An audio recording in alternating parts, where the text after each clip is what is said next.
This episode is brought to you by Dogfish Head Craft Brewery.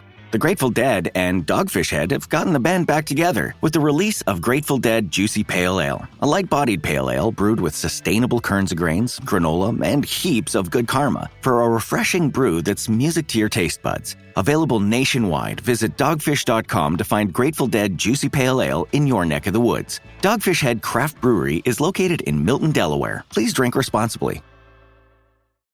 With PayPal, I can pay now or pay in full, no interest and no fees. Now feast your ears on this prime-cut musical meat.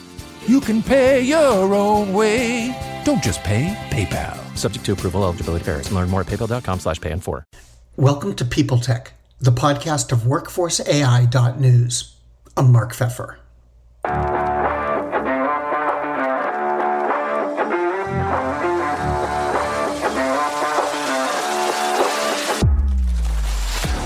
Today, my guest is Sara Hillenmeyer, the Senior Director of Data Science at Payscale. It seems like we're all talking AI all the time, but Sara is one of the people who turns the technology into actual useful applications. In a lot of ways, that makes her unique. So we're going to talk about AI in the context of what's real. How could AI realistically impact jobs? How can developers keep up with the changes that are coming so fast and furious? And what's more stressful? Keeping up with the market or keeping up with the technology? All of that on this edition of PeopleTech. Hey, Sara, welcome. A long-time listener, first-time guest. And we're glad to have you. Let's start by sort of stepping a little bit back. And I wonder if you could put AI in perspective for me. If you're involved in any kind of business technology now, especially HR, it's really the conversation. Pretty much everything is being wrapped into the term AI. And I wonder if you could kind of help us sift through, what's real and what's not. Could you put AI in perspective for me? There's so much talk about it now everywhere in the technology world, the HR tech world. But it's not always clear what's really true and what's just sort of talk. Can you help us figure that out? Sure. So as you know, Mark, you've been around a while. Everything goes through a hype cycle, right? The new technology gets developed and folks get really, really excited about what it could possibly do and what it could possibly be. And then as those applications come to life, that hype gets grounded a little bit in reality. And we find the tools that really work and solve real problems and stick, and then iterate on those tools and make them better and better over time. The AI hype is funny to me because I've been doing this for a long time, since before it was cool. And we used to call it statistical learning, and then we called it machine learning, and now we call it artificial intelligence. And really the math and the guts of all of this is fairly old. We didn't have computers that could run it fast enough 20 years ago. But the way that it works is fairly well studied in academia and fairly well developed. And we were just waiting really for the computers to be able to catch up and do the computations fast enough that we could build the kinds of applications that you're seeing today. The large language model explosion started in 2017 with a paper called Attention is All You Need. And that really set the groundwork for how artificial intelligence can be used to generate language and to process language and to translate language. And so the boom that we're seeing right now is coming out of that paper and that invention that's really been transformational in how we use AI on text and generation. But we've seen other booms like this over the last decades. There was an image processing boom before the language boom, which you might remember if you use Google Photos or even Facebook. They were recognizing who was in the picture well before ChatGPT came out. Those applications were already there. So as a practitioner in the field, I'm very, very excited about this rapid explosion in applications. But the science itself has been plodding along pretty steadily for a long time, making gain after gain after gain. And this one just has so many different areas where good applications could be built to help solve real world problems that it's really been a powerful cultural shift and not just us math nerds sitting at conferences getting excited about incremental improvements. Which was kind of was going to be my comment. I mean, it sounds like this is a technical step, but people are assigning it all sorts of things, characteristics, like it's about to become conscious or something like that. Is that just a part of the hype cycle, or is that? I think so. I don't think we're anywhere near what's called artificial general intelligence or anything close to sentience. I do think we are at a cultural society transition point of how do we leverage these tools in our world, and what makes sense. I was talking to somebody recently, and they're like, well, if AI is writing all of the code, how do we get senior software engineers? Because we never need to hire junior software engineers to write code. How do we get people that have that expertise? Or even in the comp world, there's a little bit of fear of like, well, if AI is doing the job matching, what do our comp analysts do, and how do they learn the field that we need them to learn, and build that knowledge? And I look at them with a little bit of a cross eyes, I think, because I'm a math person, and I was born well after the calculator was invented. And somebody taught me long division, and I learned it, and then I didn't do it again by myself for a very long time until my daughter was learning long division, and I practiced again. Once I learned the tool, once I learned the math, then I adopted the tool usage to make that part of doing math easier. And now, math hasn't died. Mathematicians are still alive and well. We're just doing more and more complex things, building on that tool usage that's become kind of the second brain for us to not have to go do all of that long division. And I expect the same thing to happen in all of these other domains where AI tool usage feels a little scary. Like right now, we'll have to learn how to teach folks the skills they need to be a successful user of tools. And that may look a little different than doing the same thing that the tool does over and over and over. But I expect that the kind of work we'll be able to do with good AI-powered tools is quite a bit better and more sophisticated than the work that we have to do in place of those AI tools. Have you heard of this company, Mechanize? I think where their goal, they say, is to eliminate work, and they don't really get into what impact that's going to have on society, or the economy. They just say it'll be better. They're going to eliminate work. It touches a question that's been going on and that's been discussed a lot, and that's the impact of AI on jobs. I mean, I personally think these guys are stretching, but as companies keep talking about efficiency, and as more applications are developed that make work more efficient, uh, is it really leading to just an evolution of jobs into more complex jobs, or are we going to look at a lot of job elimination and people out of work because there's just not enough work for them to do? Two things will happen. First off, our labor pool is shrinking, at least in the US. We are at peak 65 right now. We have more 65-year-olds than we've ever had before, and then we'll have again.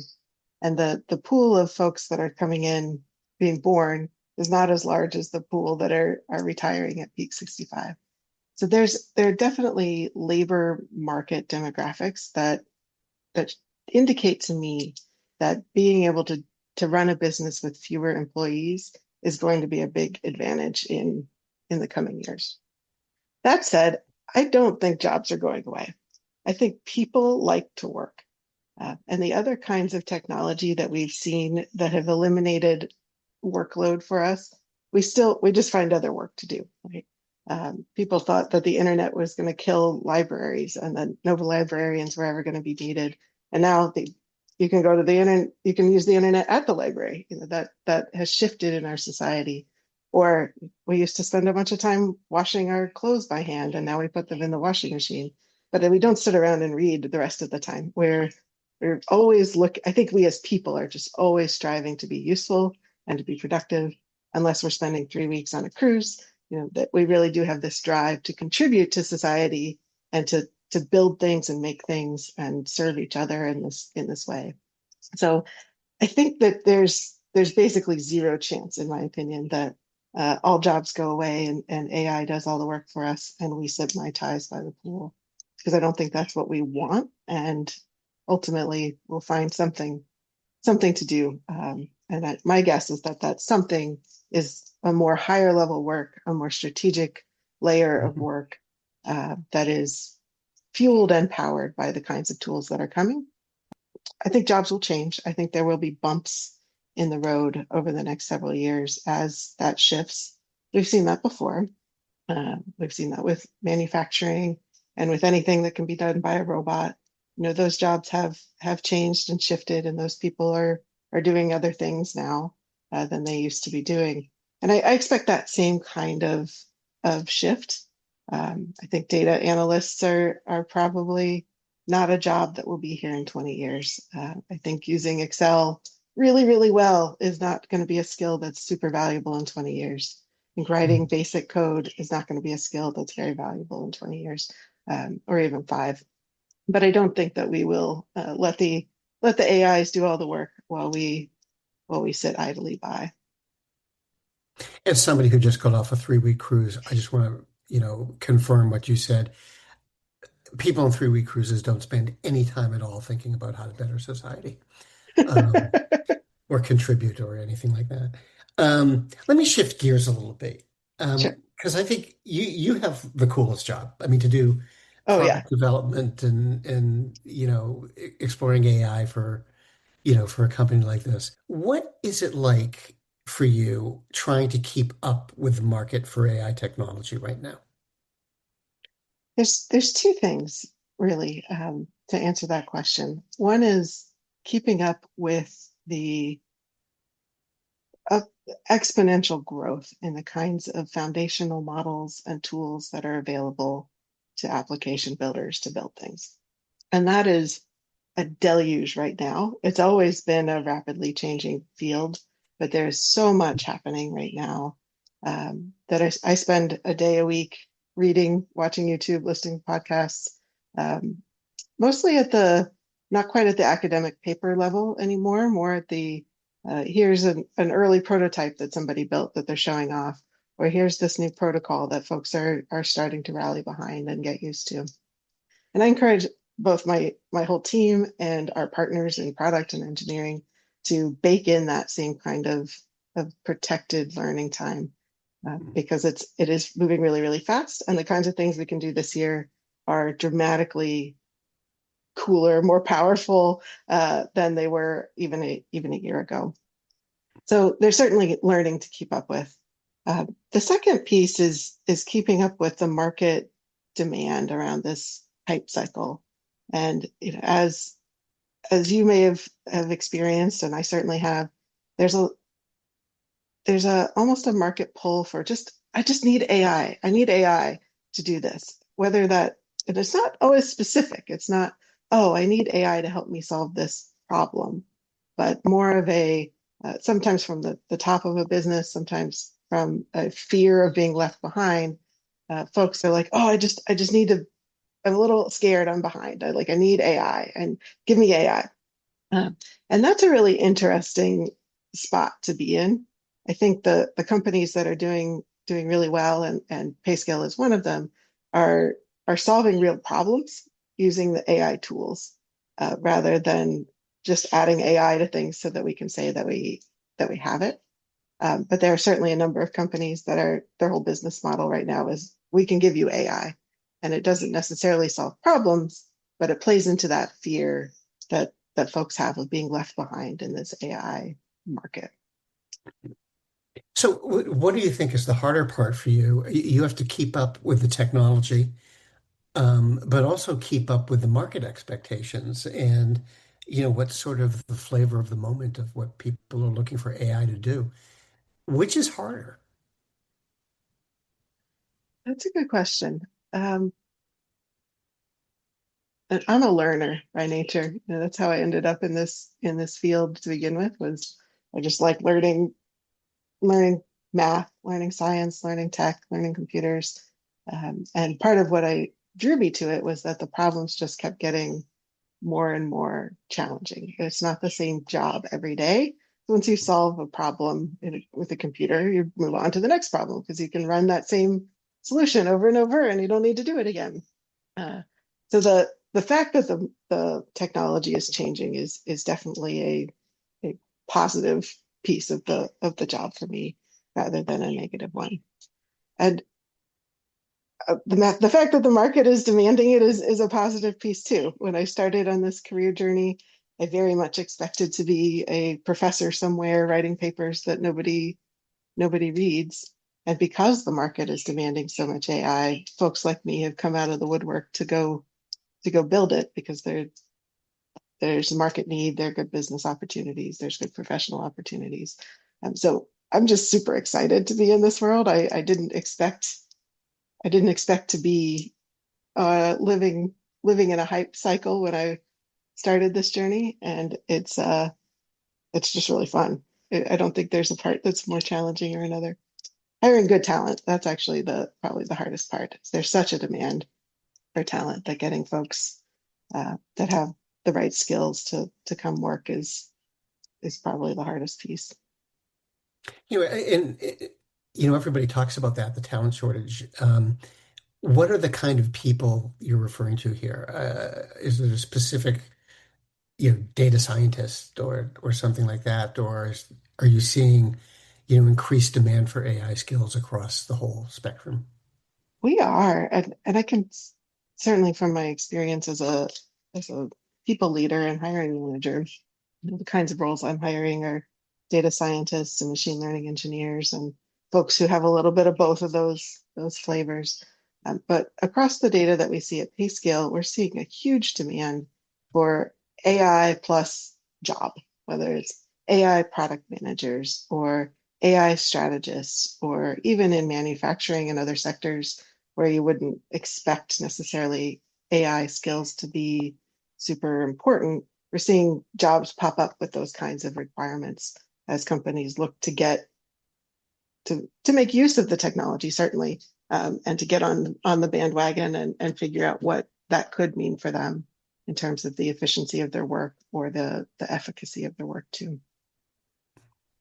Sara, thank you so much. It was really, really fun talking to you. It was really great. And I hope you'll come back so we can do it again. Yeah, great to meet you, Mark. Thank you.